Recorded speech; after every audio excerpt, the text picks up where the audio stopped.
What is going on, everybody? Welcome to another edition of Off the Top Rope here on the Off the Mic Sports Network. So, at the time of this recording, Collision is going on. I'm not going to watch it because, listen, there's not really a whole lot of reasons to tune into Collision. If something big happens, I can just watch it back on tape delay.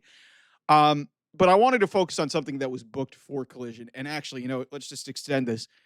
Booked the last 3 weeks. And if you want a microcosm of how badly the AEW women's division is being booked going in all in, because I've talked about at length about how, they're backed into a corner. They really don't have a good option with Mercedes Moné and Toni Storm. And a lot of these other women are clumped together.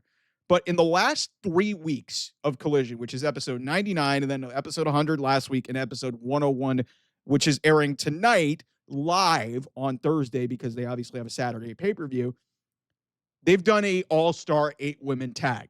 All-star 8-women tag. And you might be saying to yourself, Mike, why do you care? Well, here's why I care. Because let me name you all 3 weeks. First week, Thunder Rosa, Queen Aminata, Anna Jay, and Ty Mello taking on Penelope Ford, Megan Bayne, Tekla, and Athena. That was the first week. That was 3 weeks ago. A week ago, Collision 100, Thunder Rosa, Queen Aminata, Anna Jay, and Ty Mello. Literally the same team as the previous week, taking on Julia Hart, Megan Bayne, Tekla, and Athena. So all they did from 1 week to the next in this all-star 8-women tag is sub out Penelope Ford for Julia Hart. That's all they did. Let's go to this week and what's airing. Depending on when you watch this, it might have already aired. But the booked match was Thunder Rosa, Queen Aminata, Mina Shurikawa, and Willow Nightingale taking on Julia Hart, Megan Bayne, Tekla, and Athena. So in this scenario, they actually changed 2 people who, on the babyface side, they subbed out Ty Mello and Anna Jay for Mina Shurikawa and Willow Nightingale. So I guess you could kind of say they differentiated it, but basically all they did was put almost this, like Megan Bayne was in all 3 of these matches. Thunder Rosa was in all 3 of these matches. Queen Aminata, all 3 of these matches. Tekla and Athena, all 3 of these matches. You just subbed out a bunch of parts. You want to know exactly like what lazy booking is at its finest? This is it. That's what you think of your women's division is every single week for the last 3 weeks of Collision television. I understand Collision doesn't really matter in the grand scheme of things, but Tony Khan shouldn't be the one who acting like it doesn't care, because this is the biggest indication ever that you don't give a shit. What kind of message are you sending to your fucking women's division when basically, what kind of message are you sending your fucking women's division when you're basically booking the same match 3 weeks in a row?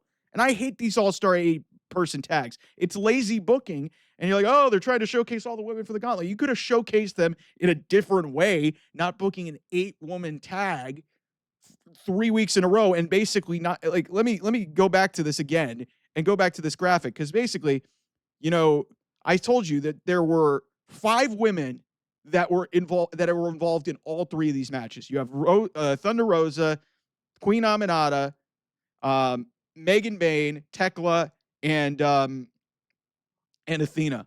Those 5 out of 8 women were involved in 3 of these. So you only changed. Julia Hart came in for the last 2.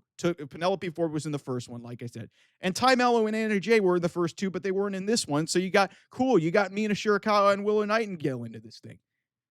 To me, I mean, yes, in some respect, hey, it promotes your women's division, and hey, there's a casino gauntlet, but are you that uncreative? Really?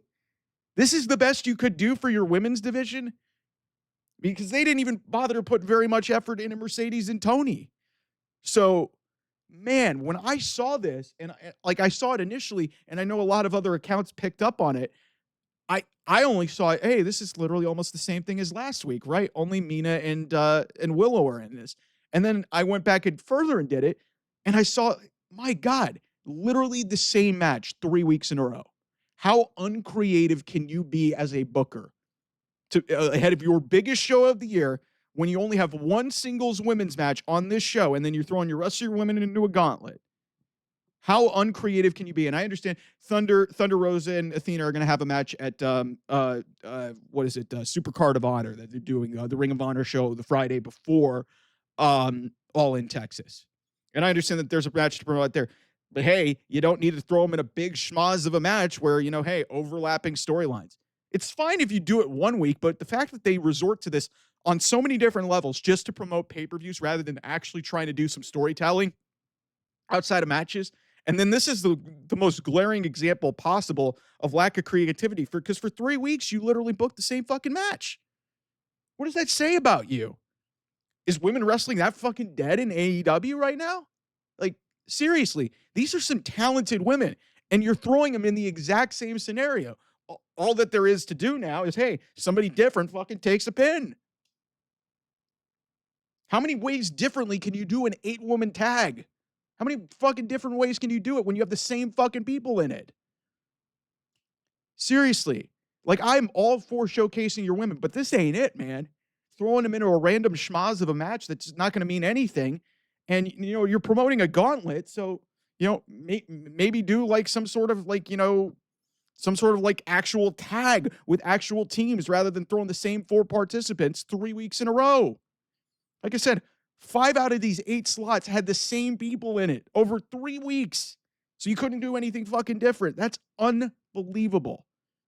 Like, Vince McMahon was bad and he forgot and he kept rebooking matches. Like, there is no creativity whatsoever here. Because and I'm not even dismissing what Vince McMahon, because that guy was old and senile. What's Tony's fucking excuse? Guy's 40 fucking years old. You're that fucking lazy the week before your biggest show of the year, 3 weeks before, you couldn't book a compelling women's match. So you just throw them in an 8-woman tag. Holy shit, man, that looks bad. Really bad. Like, lazy booking at the highest order. Like, I knock on people for some lazy shit that they do. This is just so glaring and obvious and I'm glad a lot of the internet picked up on it. Yeah, hey, they might put some good action together, but you at least have to differentiate some things up and do some stuff differently. Like, holy shit, man, what the fuck? Anyway, thanks so much for watching, everybody. I'll see you guys soon. Bye-bye.